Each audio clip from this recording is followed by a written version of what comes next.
More examples in this video.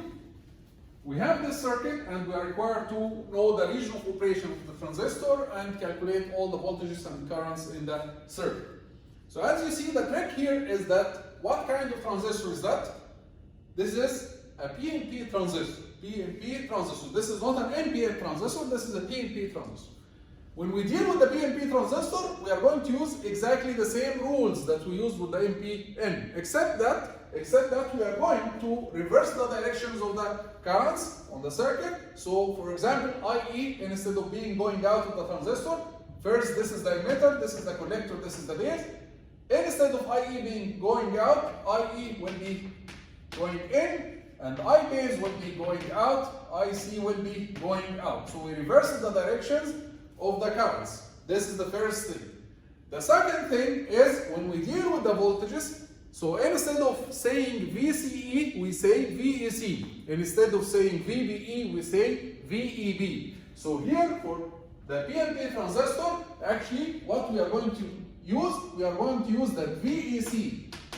Saturation is 0.2 volt, and instead of saying VBE forward, we are going to say VEB forward is 0.7 volt. So this is what we use for the PNP. You reverse the letters of the voltages and you reverse the directions of the currents. And after that, everything else will be the same. Okay? So for example, let's start by assuming that this transistor is active. Assume active. If we assume active, then we can use that VEB instead of VBE. VEB, which is opposite to the current, opposite to the arrow. So this will make it easy to you. If the current is going in this direction, then the voltage that you need, the voltage across the junction, the 0.7, will be opposite to the current. So VEB will be 0.7 in this direction. Okay? In this case, if we take the emitter-based loop, similar to what we used to do with the NPN, we start with the base emitter loop. Here we are going to start with the emitter-based loop. So we can say that 10 equals 10 volt equals the drop across this resistor plus 0.7, right? And then you reach to ground. So 10 volt equals 0.7 plus the drop across this resistor, which is IE, RE, and from here we can calculate IE to be 10 minus 0.7 over RE, which is 2 kilo ohm. This will give you IE to be this will give you IE to be 4.65 milliampere. Once you calculated IE, you can calculate all other currents. For example, you can calculate IC equals alpha IE 0.99 multiplied by IE, which will be 4.6 milliampere, and you can calculate I base if you want to be IE over 1 plus beta or IC over beta, whatever. IE over 1 plus beta over 101 or IC over beta over 100. So I base will be 0.046 milliampere. So now we calculated all the currents in our circuit. Now we need also to calculate what? VEC. Instead of VCE, we need to calculate VEC. Why is that? We need to calculate VEC, again, which is opposite to the current in this direction, because we need to check whether our assumption for active is correct or not. So in order for our assumption of the transistor being active to be correct, we need VEC to be greater than VEC saturation, which is 0.2. So we need to calculate VEC. So what we'll say take the collector or the emitter collector loop. From the emitter collector loop, negative 10 plus the drop across this resistor plus the drop here VEC plus the drop here across this resistor equals 10. So 10 equals negative 10, 10 equals negative 10 plus the drop here plus VEC plus the drop here, which is IE, RE. Already we have IE, we have IC, we have RC, we have RE. So the only unknown in this equation is what? VEC. So if you calculate VEC from this equation, you will find that VEC will be 6.1 volt, which is greater than VEC saturation. So what you have here, your assumption is correct. Because VEC is greater than VEC saturation. So exactly the same like the NPN transistor, except that instead of dealing with VCE and VBE, we deal with VEB and VEC. Okay? And then everything else is the same. You reverse the direction of the currents and everything else is the same. Let's take another example. Again, PNP transistor. So this is the current IE entering, I base, I collector. Again, we start with the emitter base loop. Before we start with the emitter base loop, you have to say what? You have to say assume active. So you have to state your assumption clearly. Clearly, you have to state your assumption. Assume active. Once we assume active, this means that we have 0.7 here, we have 0.7 here, and then we take the emitter base loop, we solve the emitter base loop. In the emitter base loop, we can say that start from the low voltage, 0, plus the drop here, plus 0.7, plus the drop here equals 5, right? So 5 equals 0, the ground, plus the drop across this resistor, IBRD, plus 0.7 volt, plus the drop across the emitter resistor, which is IE, RE. RB is given as 10 kilo ohm, RE is given as 1 kilo ohm, so RE is 1 kilo ohm, and RB is given as 10 kilo ohm. Now this is a relation in two unknowns. But we know that in the active region we have a relation between IE and I base. IE equals 1 plus beta I base, right? So we can replace IE here with 1 plus beta I base, so that we have one equation in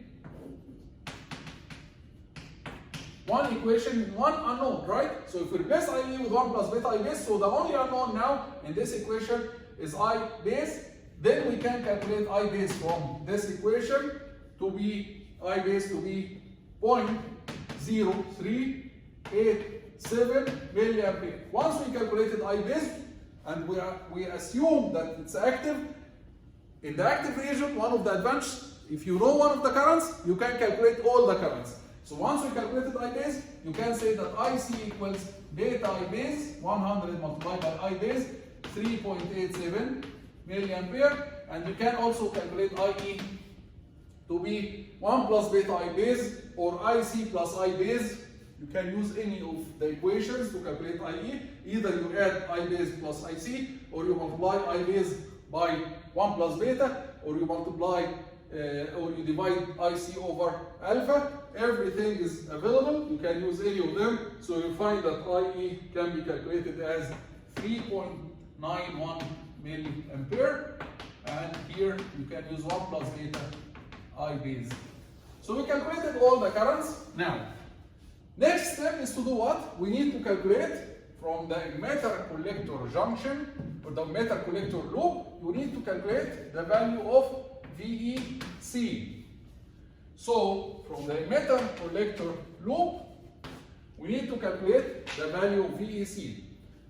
So from this loop, -5 plus the drop here plus VEC plus the drop here equals 5, right? So 5 equals -5 plus the drop here ICRC plus the drop here VEC plus the drop here is IE RE. So -5 plus the drop plus the drop plus the drop equals 5. We have everything except VEC. So from this equation we can calculate VEC. If you calculate VEC in this equation, you will find that VEC will be -32.6 volt. So is it possible that you assume that the transistor is active while VEC is -32, less than VEC saturation? then this is a wrong assumption. It can't be. It can't be, because in order to be active, VEC must be greater than or equal to VEC saturation. Now it's less than VEC saturation, then you say that this is a wrong assumption. Since it is a wrong assumption, then you forget everything that you did before, and then you say assume saturation. When you assume saturation, all what you will do is, again, this voltage VEB will be 0.7 and VEC will be VEC saturation, and VEC saturation is 0.2. So this VEC will be 0.2 volt. And then you try to solve the circuit using these two pieces of information. VEB is 0.7, VEC is 0.2. You try to solve the circuit and then you check at the end. So how are we going to solve the circuit? Again, start with the emitter-based loop. If you start with the emitter-based loop, again 0 plus the drop here plus 0.7 plus the drop here equals 5. So you get the same equation, which is 5 equals I base multiplied by 10 kilo ohm plus 0.7 volt plus IE multiplied by 1 kilo ohm. You can just simplify this equation, take 0.7 to the other side, so it will be 4.3 equals 10 I base plus IE. So this is one equation. We will not be able to solve this equation alone because we don't have any relation between IE and I base. So let's move to the other loop, the emitter collector loop. In the emitter collector loop, we'll be able to get another equation between IE and IC. So the emitter collector loop says that -5 plus the drop here, RC is 10 kilo ohm, plus 0.2 volt, which is VEC saturation, plus IE multiplied by RE, which is 1 kilo ohm. This is equal to 5. This is equal to 5. So what we can do, we'll take -5 and 0.2 to the other side. So this will give us that 9.8 equals 10 IC plus IE. So this is another equation. So we have two equations in three unknowns. Two equations in IE, I base, IC. Can we solve them? No, we can't. We need another equation. How can we get the other equation? Remember, we have the general current equation. The general current equation that says that IE must be always equal to IC plus I base. Right? So now we have three equations in three variables. So if we replace I base in this equation, for example, if we replace I base as IE minus IC. So in this equation, if we replace I base to be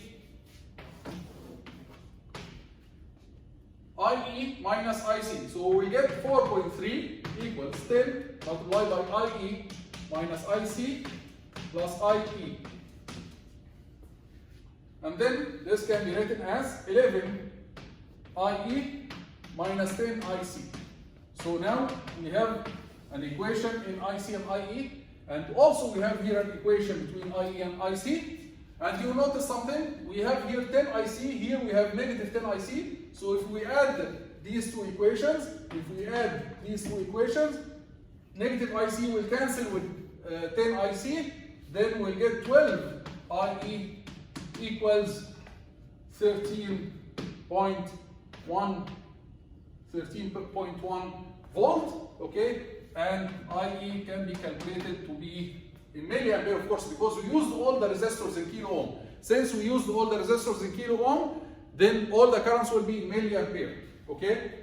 So IE will turn out to be 1.175 milliampere, and you can substitute in that equations to calculate IC and IB. IC will be 0.86 milliampere, and I base will be 0.315 milliampere. And then at the end you can check again. You can check that your assumption is correct by checking what? For the saturation, we check that IC is less than beta I base. So beta I base, it's 31.5 milliampere. So IC, we say that IC is less than beta I base, and hence our assumption is correct. As you see, IC is 0.8 milliampere, while beta I base is 31 milliampere. So since IC is less than beta I base, our assumption is correct. We'll stop here in this video. See you in the next video.